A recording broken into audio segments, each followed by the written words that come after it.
Taiwan is bursting with heaps of fun places to explore. Join me, Amber Hatfield, as I hit up travel hotspots, soak up some culture, and hunt down hidden gems. Let's go!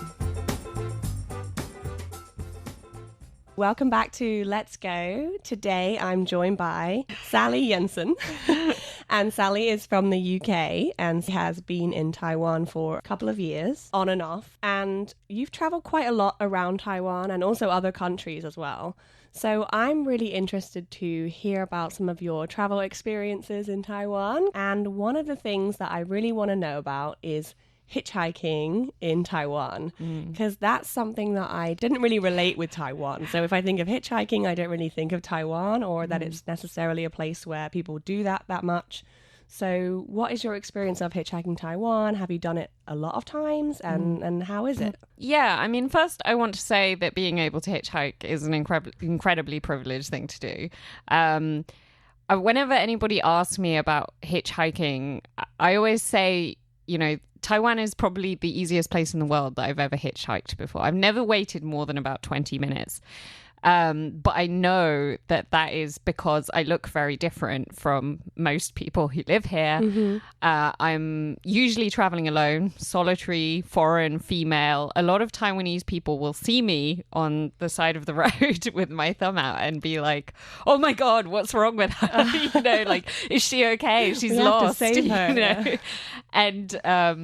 And I think obviously that's to my benefit. I have spoken to a lot of other Taiwanese travelers or Asian travelers who say that they're nowhere near as lucky when it comes to hitchhiking.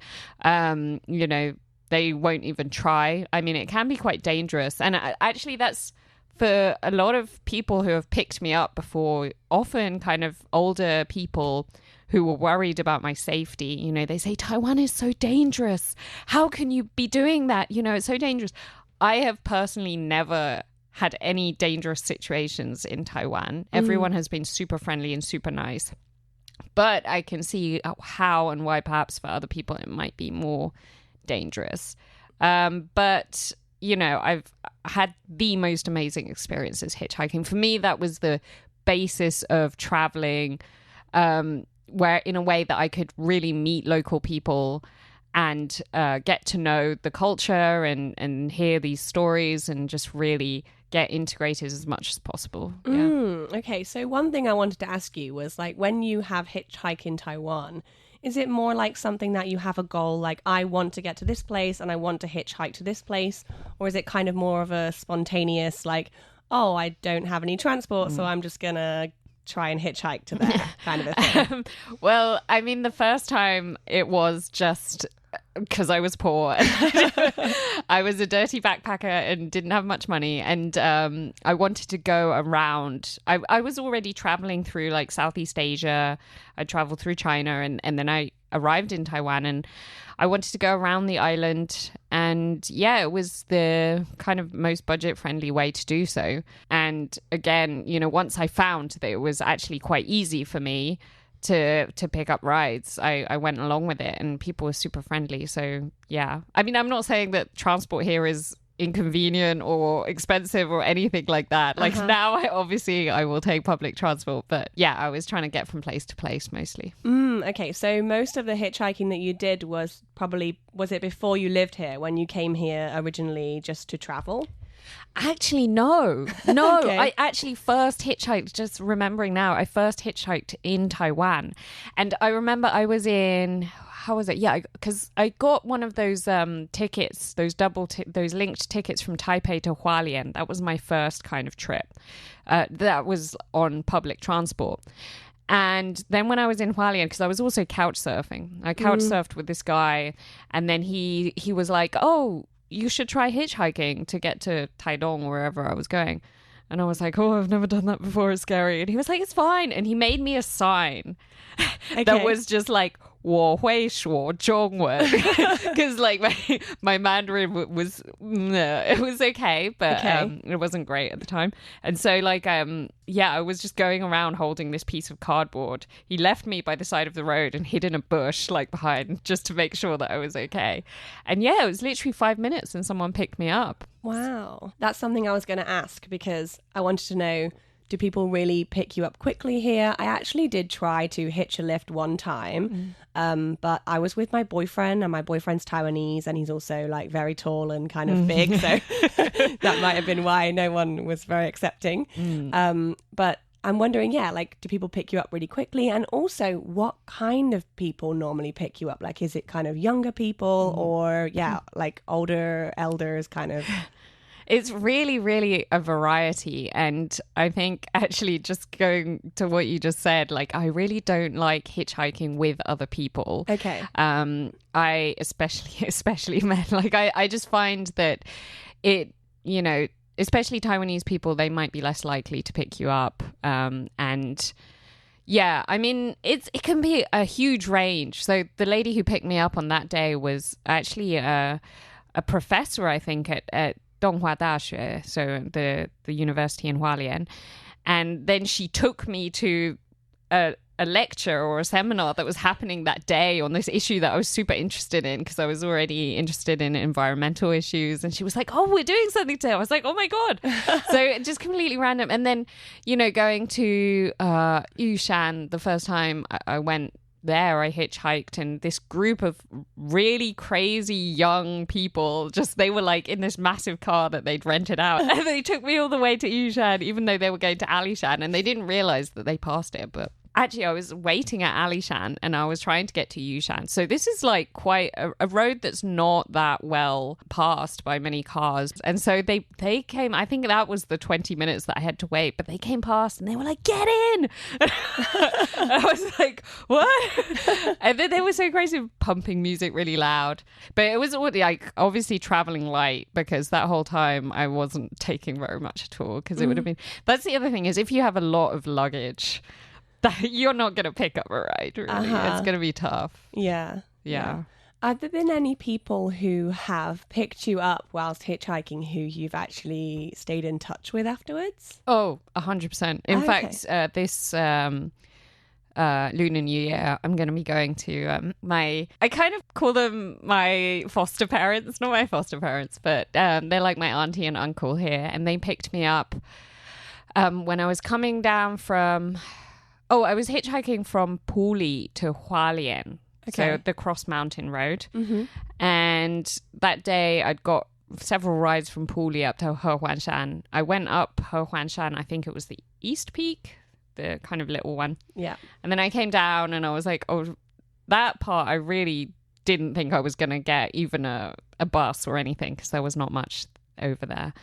And yeah, I was just walking along. It was a beautiful day, taking photos of the cloud sea. And yeah, this car kind of drew up, but then it carried on going. And like, this happens a lot. You see people slow down and then they're like, oh, we don't know what to do. And then it stopped and then it turned around and came back. And then they picked me up. There's this old couple. So again, old couple. And they picked me up and they were so nervous because they thought that I didn't speak any Mandarin, and they were nervous because they didn't speak any English. But now they tell me the discussion that they had in those few 100 meters or whatever, where like the husband, he says to his wife, how would you feel, or what would you think if our kids were out in some random country on their own walking along? You would hope for someone to pick them up, right? And so she was like, yeah.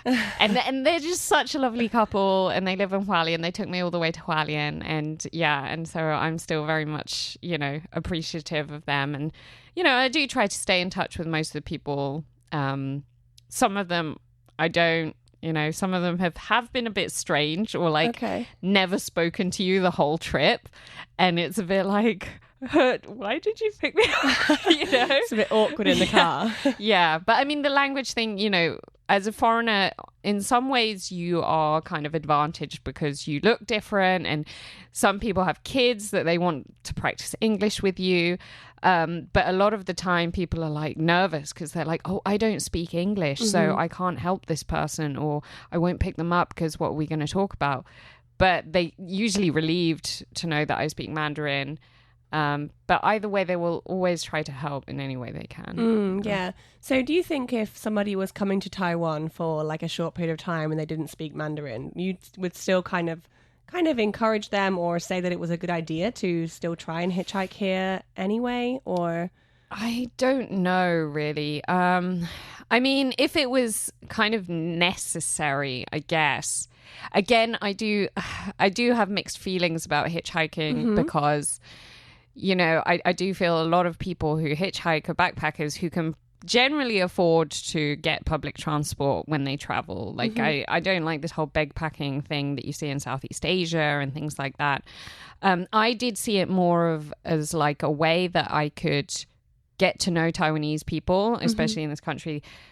I don't think I would do it in a country where I didn't speak the language. For example, Japan, I don't think I would hitchhike just because I would feel so just uncomfortable and also rude to not be able to speak to those people. I mean, if I was really in a pinch and I couldn't get anywhere and there was no public transport whatsoever, then I would probably stick my thumb out. But yeah, I don't know. It depends on the person. I know a lot of people do, and I don't want to like tell people what to do. So yeah.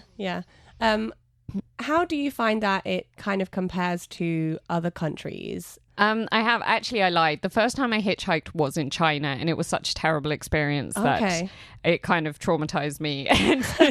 And that's why I didn't do it until I came to Taiwan. The one that I did in China was, again, in a pinch. There was no public transport. It was complete rural mountain road. And as a woman, it was quite dangerous. The guy was probably quite drunk. I don't know what his deal was, but he tried things.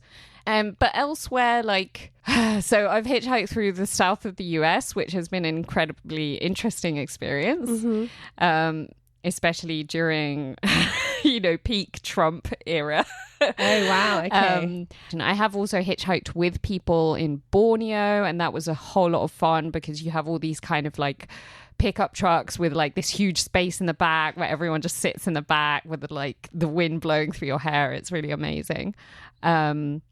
So yeah, it's really dependent on the context. Yeah. And in terms of safety, what would you say are some things that you do to try to be safe if you're hitchhiking? I have refused a couple of rides because of that. I'm never afraid to just yell at people if they get weird. Okay. Yeah.